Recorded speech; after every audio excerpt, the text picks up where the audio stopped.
Kinumpirma ng Bureau of Immigration ang paglipad ni Excel Sebastian patungong Japan sa gitna ng alegasyong 200 million pesos investment scam. Gaya ng alam nyo, nakalabas na ng bansa si Excel at si Mikey papuntang Japan noong Lunes. Ito ay nagdulot ng pag-aalala na maaaring sila ay sumusubok ng tumakas sa bansa at iwasan ang mga epekto ng kanilang mga alegasyong krimen. Subalit ayon sa Bureau of Immigration, hindi nila napigil si Excel at Mikey na lumabas ng bansa sapagkat walang kaukulang kahilingan o kaso pa na isinampa laban sa kanila. Maaari lamang maglabas ang Bureau of Immigration ng isang Immigration Lookout Bulletin o Hold Departure Order kung ito ay hinihiling ng Department of Justice o ng isang korte. Samantala, malinaw na inihayag ni Rendon Labrador na balak niyang papanagutin si Excel sa alegasyong scam.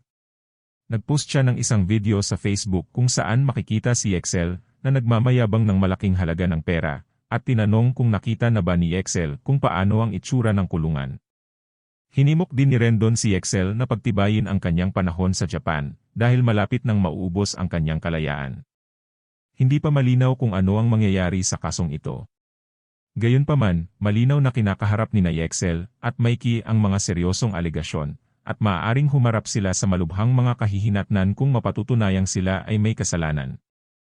Ano ang inyong opinyon ukol sa kaso na ito? Naniniwala ba kayo na may kasalanan sina Excel at Mikey sa pagnanakaw ng mga investor? Ipaalam niyo sa amin sa mga komento sa ibaba.